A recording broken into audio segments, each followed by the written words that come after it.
Welcome back, everybody, to the show. A lot to get into today, as always. I want to start with, I feel like the last couple of times we've talked about Morning Joe, it's been in a more of a negative context, but here, mad credit to them, because Mike Lawler, a Republican congressman who voted for Trump's bill, his monstrosity that's now in law, that's awful. So its policy of ripping away healthcare, food assistance in service of tax cuts for the rich is just not popular. In the polling, kind of intuitively, you could know that. Why would a redistribution of wealth from the bottom top be popular in the general electorate? It wouldn't be. And so going into a midterm election, as we're already kind of getting our heads around, how are Republicans going to defend that? That's the big agenda item. Yes, they're going to have to answer for Trump's policies, all of his executive orders, his immigration policies, his tariff stuff, but they actually got a chance to vote on this. And so they really have to answer for it. And so my concern has been maybe interviewers won't do a good enough job of pressing them. And here Joe Scarborough does and seems to get kind of fed up because Mike Lawler likes to coin himself a moderate Republican, more reasonable. But on this, if you voted for it, there's no defense. And that will become very clear in this back and forth that got pretty contentious. These are common sense reforms. I have no problem defending it and articulating it. Well, respectfully, Mike, the Congressional Budget Office, which obviously is part of the institution where you serve, says that there's going to be about $900 billion to $1 trillion in Medicaid cuts. If you look at the hospitals in your own district, Montefiore Nyack Hospital is already saying because of that vote, because of these cuts, they're going to have to cut back services. They're going to have to cut staff. They're going to have to cut care. Same thing with Westchester Hospital. Hospitals across your district are going to have to cut services and care and staff members and budgets because of your vote and because of this bill that passes. That's what they're saying. It's not some left-wing focus group or Well, I'm just telling you what they've said, so what they're parroting is the same talking points being put out by the state and by the so they're parroting. You know their business better than you know their business better than they know their business. Congressman, you can keep talking if you want to, Joe. But are you saying that they know their business? You know doctors' business. You know hospital administrators' business better than they know their own business? Is that what you're telling us here? No, Joe. If you'd stop putting words in my mouth and let me answer the question. Number one, you said they were parroting. You said that actually they were having the words put into their mouth. You said they were parroting other people's words. Go look what they've actually put out, and it's all the same. It's all the same points that the Greater New York Hospital Association and that the state of New York are parroting. So that is how you should handle these interviews, and it goes on. But if you need to shout over them, shout over them. We've gotten into this weird mindset. A lot of mainstream media hosts feel like it's unprofessional if they are exacerbated, if they're shocked, if they have to interrupt. But then what happens, and we've seen this in so many interviews with Bessent and all these different Trump administration officials, they get pressed on a topic. Like recently, Bessent was getting pressed on the age-old question that's not a question of who pays the tariffs. And they'll just try to filibuster. And well, if we look at what has been analyzed from the different institutions that have analyze it, and then they see that what is in illegal aliens and trans and illegal aliens and trans illegal aliens and non-binary illegal aliens and mice are getting trans surgeries, and if we have to get the pride parades out of Guatemala, and Guatemala has become so gay, and it's like, wait, how did we get there? What are we talking about? Answer: who pays the tariff? Clearly, they can't. Or in this case, you. No matter how many times you go, well, that's just a talking point. Other than not even analyses, just lies coming out of the White House, independent institutions analyzing the outcome of this now law, and yes, the CBO, anyone taking a look at just the math of it, It's not going to come from undocumented immigrants who are wrongfully on. It's going to come from hardworking, working class Americans, low income Americans who desperately rely on Medicaid, rely on food assistance, who are going to lose that while they're giving huge handouts to the wealthiest Americans. And so that simple framework, now it's a big bill and you can find plenty of things that are fine in it, but the core, the meat of it is it blows up the debt. Yes, it gives huge handouts to wealthy people, and the combined effect, every independent analysis proves this. We've looked at the numbers dozens of times now since they even proposed it, is that lowest income Americans lose wealth, highest income gain a bunch. And so I don't know how they're going to formulate that into words other than, I guess, just lying. So that's why they have to lie. Let's continue listening to this discussion. Oh, while we're watching this, please do, if you appreciate this show, click the subscribe button.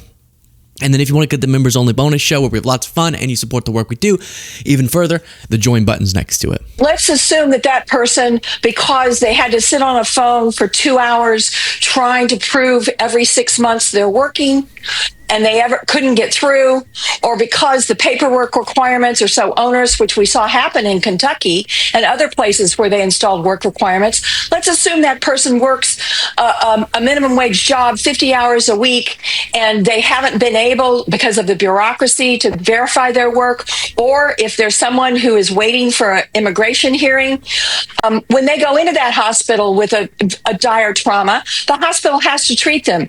Who's paying for that with these cuts? So again, one, you're making a lot of hypotheticals, but two, you're also assuming that people are. You're also assuming. No.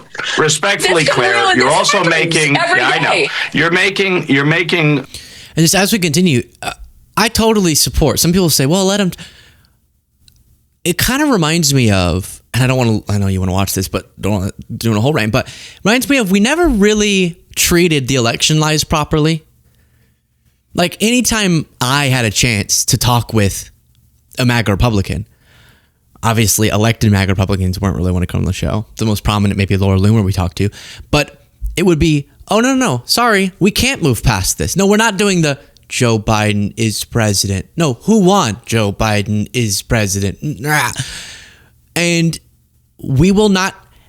The media should have treated that like, oh, cool. Okay, so we're still doing this. Well, first question every interview, and that's all we're going to do, and then we'll shout you off the show if you don't admit it eventually. Because that's what happens, is these things get embedded into our political dialogue because we eventually just get tired. And it's going to happen. I'm scared it's going to happen with interviewers where they go, okay, we get it. They're saying Medicaid cuts aren't happening.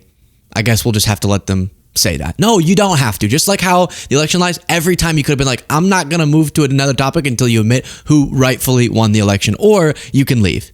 Hypothetical assumptions, number one. Number two, you're assuming people are too incapable of managing the system. The fact is, New York is going to administer the work requirements that will be enacted, which go into effect in 2027. We're talking about able-bodied adults without dependent children. Okay. We're not talking about people. We're not talking about people. We're not talking about people who. I'm not asking about great, that. Claire, but I'm going to answer the question. So you can sit here and argue with me all you want. But the fact is, who pays for it? Who pays for it? The state of the Alex, state. come to me right now. Come to me right now. Come to me right now. We don't do this. Claire's going to ask a question. Mike, you'll have time to respond to the question. Okay, so not going well at all. And she's asking about a really specific, important, he goes, those are hypotheticals. No, this is just what happens. You add all of these, when they say work requirements, we've looked at the effect of this, and it's not like you're imposing the restrictions effectively like they think. Instead, what ends up happening, the most significant outcome, is that a lot of people who do qualify and should receive this support, because of the paperwork barriers, the time requirements to prove that you are qualified, and the mistakes and the bureaucratic issues, end up standing in between people and the care they desperately need. That's what she's getting across there.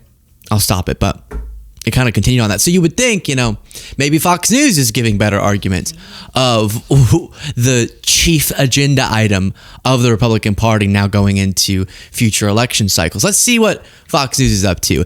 Can you guess? Sorry, because Sydney Sweeney continues making headlines, but this time... This is from today. I didn't go, this is from today, Friday. Of her, sorry, because Sydney Sweeney continues making headlines. On foxnews.com, damn it! Sydney Sweeney keeps making headlines. Y'all are the ones making the headlines. Oh my gosh. Sorry, lefties, if you're upset with this, but she keeps going in the news. You are the news. You're the one making her the news. This is a fake story. Of her, sorry, because Sydney Sweeney continues making headlines, but this time not for her American Eagle ad. Amid the furor over that Great Jeans campaign, her Baskin-Robbins commercial from a month ago has now resurfaced. Take a look. You're resurfacing it. Her Baskin-Robbins clip is now pissing off the left. We go now to user 10036 on TikTok. Nice.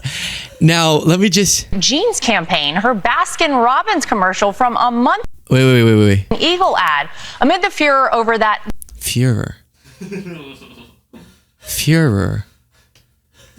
Someone was called the Führer. Wait. Sydney Sweeney. Good jeans. Führer. Hitler. Nazis? Eugenics? Was I wrong about this all along? No, it sounds ridiculous. You know what this makes me feel like? It makes me feel like this woman who had the staff weigh her luggage and I guess it got denied. Yes.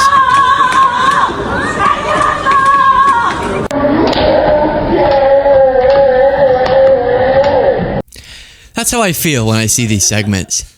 Which, by the way, those airport moments, you got through, you're good to go. I don't know why. In my family growing up, my father treated a checked bag like it was giving away your firstborn, like it was a child sacrifice. He was like, we can't check bags because God forbid we wait in the baggage claim, or sometimes it'll get lost and so we can't deal with that and we got to go.